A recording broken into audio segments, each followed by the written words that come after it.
दोस्तों, आज पेश है दरिंदा। ये कवर चित्र है। जाकरलैंड के बागियों की ये पार्टी सरकार का तख्ता पलट देना चाहती थी। उसी पार्टी का नेता बोलान अपने कुछ साथियों को बता रहा था, आपका मिशन जारी रखने के लिए हमें पुन धन की ज़रूरत है। इसलिए मैंने मेजर डॉन के फार्म हाउस में डाका डालने की योजना बनाई है। और मुझे सूचना है कि उस फार्म हाउस में तिजोरी में करोड़ों रुपये मौजूद हैं। मेजर डॉन, एक करोड़ों रुपये के हीरे कहाँ से आए? मेजर डॉन एक भ्रष्ट व्यक्ति है रोजर, और नष्ट भ्रष्ट व्यक्ति करोड़ों की दौलत जमा करना कोई मुश्किल काम नहीं है। लेकिन मेजर डॉन के फार्म हाउस में पुलिस का पहरा होगा। यू आर राइट राफेल, हमें उस पहरे को तोड़कर अपने मकसद प्राप्त करना है। डाका कब डालना है? आज शाम को। उसी शाम। मुझे मिली सूचना के अनुसार फार्म हाउस में 8 पहरेदार हैं और हम अचानक धावा बोलकर उन्हें संभलने का मौका नहीं देंगे। मेजर डॉन फार्म हाउस पर होगा? नहीं, उसकी ड्यूटी दिनों में शहर के भीतरी क्षेत्रों में लगी है। और सिर दी, हम अपनी मंजिल पर आ पहुँचे। हम हमले के लिए तैयार हो जाओ। हम बिल्कुल तैयार हैं। और फार्म के निकट पहुँचते ही दाएं दाएं तड़ाक तड़ाक और शोर सुनकर फार्म के भीतर संतरी निकले। दाएं दाएं, नीचे उतरो और तभी पोजीशन लो। मैं और गोल्डी मार्च के भीतर पहुंचने की कोशिश है, तुम लोग फायरिंग जारी रखो। ओके। अंदर चलो, हमें किसी ने देखा नहीं है। उस कमरे की खिड़की पर फायरिंग हो रही है। तुम लात मारकर दरवाज़ा खोलो, मैं संभाल लूँगा। और जल्दी। दरवाज़ा खुलते ही 2 पहरेदार और होने चाहिए। इस कमरे में तो नहीं है। बाहर की खिड़की पर फायरिंग जारी थी। उन्हें फायरिंग बंद करने कर अंदर आने का सिग्नल दो। ओके। और खिड़की पर जाकर उन्होंने अपना रुमाल लहराया। शेष तीनों साथी भीतर आ गए। सब मारे गए। 2 पहरेदार शेष हैं। मेरा अंदाज़ा है तिजोरी वाले कमरे में होंगे। चलो, 2 हम हैं, 5 मुकाबला नहीं करेंगे। बोलान जानता था तिजोरी किस कमरे में है। 5 कमरे के दरवाजे पर पहुँचे। दरवाजे पर एक बेस्ट मारो। अगर भीतर हुए तो फायरिंग का जवाब देंगे। लेकिन भीतर से फायरिंग का जवाब नहीं दिया। दरवाज़ा तोड़ दो। हम जानते हैं तुम अंदर हो। अगर तुम अपने हाथ से हथियार फेंक कर बाहर आ जाओगे, तुम्हारी जान बच सकती है। और तुरंत ही 2 पहरेदार हाथ सिर पर उठाए बाहर आ गए। यहाँ से कितने आदमी हैं? उस कमरे में हम 2 ही थे। तुम लोग इन दोनों को संभालो, मैं गोल्डी के साथ भीतर आओ। और उस तस्वीर के पीछे तिजोरी होनी चाहिए। उसका अनुमान ठीक था। तिजोरी है, मगर इसे खोलेंगे कैसे? गोली मारकर। और तिजोरी खोलने के बाद, ओ गॉड, सचमुच करोड़ों के हीरे हैं। समय बर्बाद मत करो, फौरन बैग भरो। जल्दी से यहाँ से तुरंत निकलना चाहिए। हीरे बैग में भरकर कमरे से बाहर निकले। गोल्डी, बैग को तोमान को दे दो। लो तोमान। बोलान को अपने भाई पर ज़्यादा भरोसा है। और कुछ देर बाद, अभी वह कुछ दूर ही गए थे कि ओह नो, फौजी ट्रक हमें रोकने की कोशिश करेंगे। बेलान ने फुर्ती से जीप वापस मोड़ा। हमें रास्ता बदलना होगा। और उधर फौजी ट्रक में, उस जीप में हथियारबंद लोग हैं। शायद बागी का गिरोह है। पीछा करो उनका। जवानों, हम बागियों के गिरोह का पीछा कर रहे हैं। मुकाबले के तैयार रहो। वे हमारा पीछा कर रहे हैं। बोला, ये तो बहुत बुरा हुआ। हम गलत रास्ते पर जा रहे हैं। कुछ मील आगे घना जंगल है जिसमें जीप दाखिल नहीं हो सकती। अब मुड़ भी नहीं, वापस भी नहीं मुड़ सकते। घबराओ नहीं, जंगल के निकट पहुंचकर हम उनका मुकाबला करेंगे। और जंगल के निकट पहुंचने पर बेलान ने जीप रोक दी। उतरो सब, जंगल में घुसकर पोजीशन लो।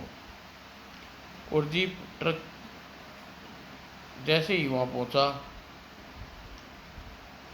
ओह आ तभी ओह गोलियां समाप्त हो गई। मेरा भी स्टेन गन खाली हो गया। मेरे पास भी ज़्यादा गोलियां नहीं बची। अब क्या करें? जंगल में भाग निकलो, हमारे पास यही एक रास्ता है और वह हमारे पीछे आएंगे। लेकिन अनुमान है कि वह मदद के लिए और फौज बुलाए जंगल में घेरने की कोशिश करें।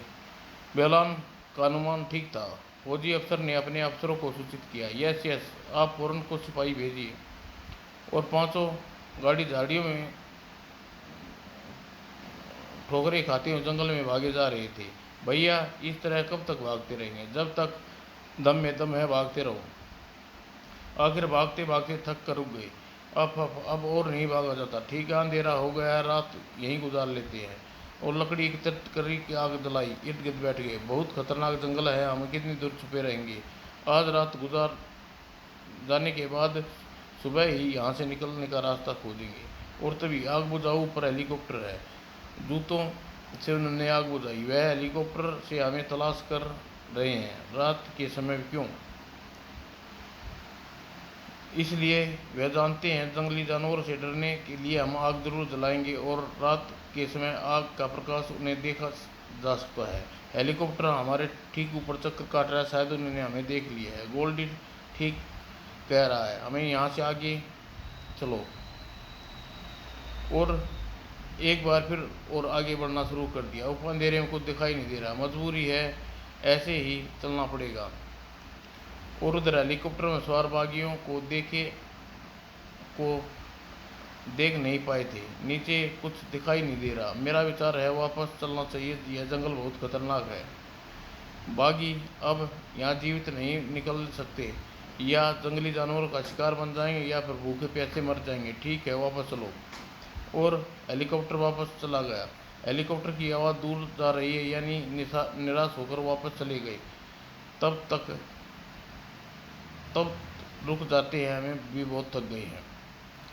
और इस बार उन्होंने आग नहीं जलाई। तुम तीनों के हथियार कहाँ गए? पिछले पड़ाव में छोड़ आए गोलियों के बगैर बेकार थे। हमारे स्टेन गन में भी गोलियां खत्म होने को हैं। ऐसी स्थिति हम मुकाबला नहीं कर सकते। मुकाबला करने की तो हमने हिम्मत ही नहीं है। भूख प्यास से बुरा हाल है। कैसी विचित्र बात है, हमारे पास करोड़ों के हीरे हैं लेकिन पेट खाली है। हाँ हाँ, सभी थकान और भूख प्यास से निडाल हो गए, जल्दी ही उगने लगे। लेकिन गोल्डी को नींद नहीं आई। अगर हीरे मुझे मिल जाए तो जीवन भर कुछ करने की जरूरत नहीं। लालच का भूत गोल्डी पर सवार हो चुका था। इन चारों को मारकर हीरे प्राप्त कर लूंगा। अगली सुबह हम इस जंगल से बाहर निकलने की चिंता करनी चाहिए। मेरा विचार है हमें अपनी भूख प्यास मिटाने के लिए संघर्ष करना चाहिए। गोल्डी ठीक कहता है। भूख तो हम कुछ समय के लिए सहन कर लेंगे, लेकिन प्यास बर्दाश्त नहीं हो रही। सबसे पहले हमें पानी तलाश करना चाहिए। ठीक है राफेल, तुम और गोल्डी जाकर पानी तलाश करो, हम यहाँ बैठते हैं। जाओ राफेल। और पानी तलाश करने के लिए पड़ाव से काफ़ी दूर निकल आए। यहाँ पानी दिखाई नहीं दे रहा। चलते रहो, कोई कोशिश करने में कोई बुराई नहीं है। और चट्टान के निकट गुफा का मुहाना दिखा। यह कैसी गुफा है? शायद किसी जानवर का घर है। जरा स्टेन गन दो, भीतर जाकर देखता हूँ। राफेल ने स्टेन गन लेकर वह गुफा के निकट पहुँचा। यह क्या किया? स्टेन गन क्यों फेंक दी? मैं तो तुम्हें इस गुफा में फेंकने का इरादा रखता हूँ। क्या पागल हो गए तुम? गोल्डी ने छलांग लगाई और दबोच लिया। हाँ, मैं पागल हो गया हूँ, तुम चारों को मार डालूंगा, छोड़ दो। अपनी जान खतरे में देखकर राफेल संघर्ष किया। नीचे गिरते ही गोल्डी अपने लिबास से खंजर निकाल लिया। मैं तुझे जान से मार डालूंगा। ओ होश में आओ गोल्डी, यह क्या पागलपन है? गोल्डी उछल भरी और खंजर से हमला कर दिया। लेकिन गोल्डी उससे अधिक ताकतवर था। एक झटके में उसने अपना हाथ छुड़ाया और एक तो ख़त्म होगा, 3 को ठिकाने लगाना है। और फिर राफेल ने गुफा में डाल दिया। राफेल की लाश उसमें से किसी ने देख ली तो मेरा प्लान गड़बड़ा जाएगा।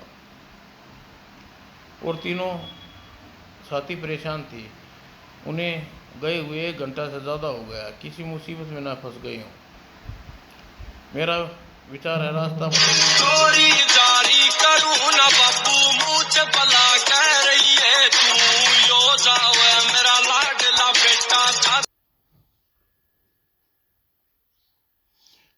तो मैं उनकी तलाश में जाता हूँ, तुम अकेले, हम भी चलते हैं। तुम दोनों आराम करो, मैं अकेला ही उन्हें ढूंढ निकालूंगा। और कहकर राजर उस ओर चल गया जिधर गोल्डी और राफेल गए थे। गोल्डी आपस पड़ाव की ओर जा रहा था। वह लोग राफेल के बारे में पूछेंगे तो कोई अच्छा सा झूठ बोलना पड़ेगा। अचानक उसके कानों में आहट महसूस की। इधर झाड़ियों में कोई जानवर है, अगर कोई दरिंदा हुआ तो मारा जाऊंगा। स्टेन गन मुझे गुफा में फेंक आया हूँ और झाड़ियाँ हिल रही हैं, वह निकट ही आ रहा है। ओह, यह तो रोजर है। रोजर अकेला है, वह अवश्य ही हमारी तलाश में आया है, इसे यही निमट लेना चाहिए। सोचकर वह पेड़ की ओर से बाहर निकला।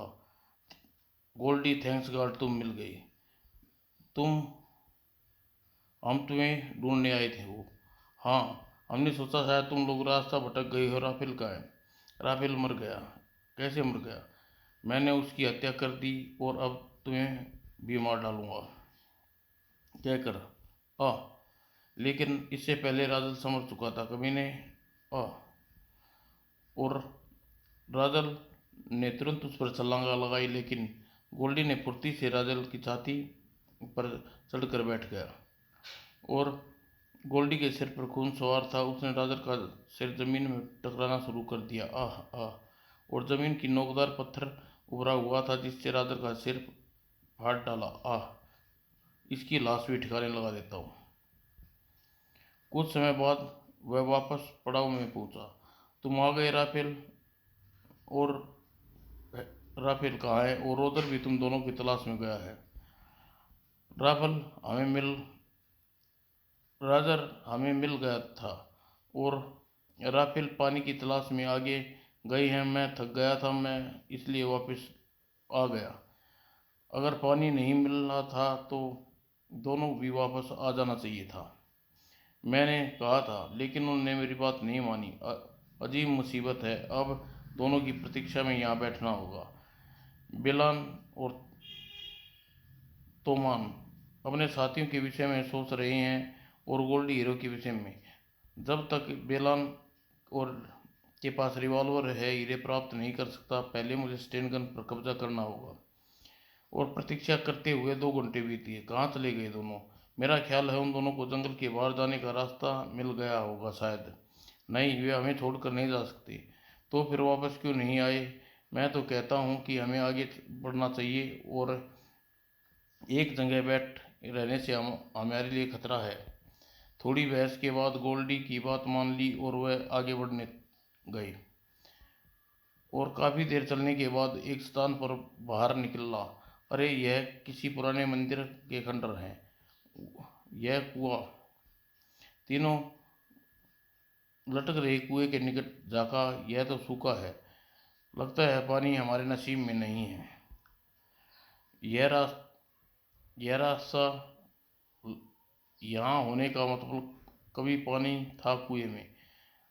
जब मंदिर आबाद होगा, जब कुछ लोग आते होंगे तो पानी का इस्तेमाल करते होंगे। कमबख्त ने हमारे लिए कुछ पानी छोड़ दिया होता तो खैर। आओ, कुछ देर खंडर में आराम करते हैं। तीनों टूटी हुई दीवारों के निकट पहुंचे। तुम दोनों यहाँ बैठो, मैं खंडर का चक्कर लगा कर आता हूँ, शायद पानी मिल जाए। जल्दी आना। गोल्डी चला गया। तो मैंने कहा, मुझे गोल्डी पर कुछ शक हो रहा है भैया। कैसा शक? शायद उसने मेजर और रोजर राफेल को मार डाला। मैंने उसकी आस्तीन पर खून का धब्बा देखा है। यह तुम क्या कह रहे हो?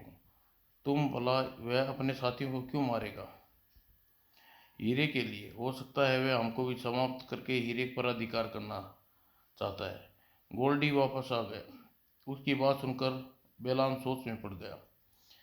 और गोल्डी वापस आ गया। पानी मिला नहीं। मुझे एक आइडिया आया है। उस कुएं की तली में अगर खोदा जाए तो पानी निकल आए, लेकिन कुएं में उतरेगा कौन? मैं उतर जाऊंगा। कुएं में रस्सा पड़ा है, नीचे उतरा जा सकता है। तो फिर जल्दी जाओ, प्यास के मारे मेरा दम निकला जा रहा है। और तोमन उठा कुएं की ओर चल दिया। यह बैग तो यहाँ छोड़ते जाओ, नहीं बैग मेरे पास रहेगा। गोल्डी उसे के साथ कुएं में तक गोल्डी उसके साथ कुएं तक आया था। संभल कर उतना, चिंता ना करो। और नीचे पहुंचकर तली में हाथों से खोदना शुरू किया। पानी है, बिल्कुल रेत बिल्कुल सूखी। कोशिश कर रहा हूँ। और तभी खंडर के कोने में बेवान ने आवाज़ सुनाई, तोमन, गोल्डी, यहाँ आओ। बेलान इस तरह क्यों चिल्ला रहा है? और तोमन ने कुएं को छोड़कर खंडर में पहुंचा। ओ सांप! देख क्या रहे हो? स्टेन गन की गोली मार दो। और बेमान ने तुरंत स्टेन गन कंधे से उतारी और सांप पर फायर किया। मर गया, लेकिन स्टेन गन की गोलियां खत्म हो गई हैं। मेरा भाग्य साथ दे रहा है। सांप के कारण इसकी स्टेन गन खाली हो गई। अब इससे निपटता हूँ। गोलियां समाप्त होने के साथ तुम्हें भी समाप्त करने का समय आ गया है बेलान। खंजर निकाल। उसने बेलान पर छलांग लगाई। उसे संभलने का मौका न दिया। सिर्फ तोमान ही बचा है। हीरे उसी के पास हैं। और फिर कुएं की ओर चल दिया। अरे क्या हुआ गोल्डी? गोली की आवाज़ सुनी थी। और गोल्डी निकट पहुंचा तो उत्तर देने की बजाय खंजर तोमान के पेट में घोंप दिया। आह दरिंदे गोल्डी, तूने मुझ पहले ही शक था। और कुछ देर छटपटाने के बाद तोमान ने दम तोड़ दिया। गोल्डी ने कंधे से बैग निकाला। अब हीरे मेरे हैं। गोल्डी ने बैग खोला। ओ, इसमें तो रेत भरा है, हीरे कहाँ गए? तोमान कह रहा था उसे पहले ही शक था, इसलिए उसने बैग से निकाल कर छुपा दिए। बैग में रेत है, और रेत सिर्फ कुएं की तली में है, यानी हीरे हीरे नीचे कुएं में छिपाए हैं। और अगले क्षण रस्से के सारे कुएं में उतर गया। रेत खोदने पर हीरे मिल गए। हाँ हाँ, मैं करोड़पति, हाँ करोड़ों का मालिक हूँगा। और कमीज उतार कर उसने हीरे की पोटली बांध ली और रस्से के सारे ऊपर चढ़ने लगा। और जब वह काफ़ी ऊंची चढ़ गया तो अचानक रस्सा टूट गया। पुराना पुराना रस्सा गोल्डी जैसे पापी का बोझ न संभाल सका और नीचे पत्थरों पर गिरने के प्राण बिखेरू उड़ गए। यह सब गोल्डी के लालच से हुआ। उसके अपने साथियों का खून पाया और उसकी लाश भी खून से नहाई वीरान कुएं में पड़ी रही। इसे कहते हैं लालच बुरी बला है। समाप्त दोस्तों।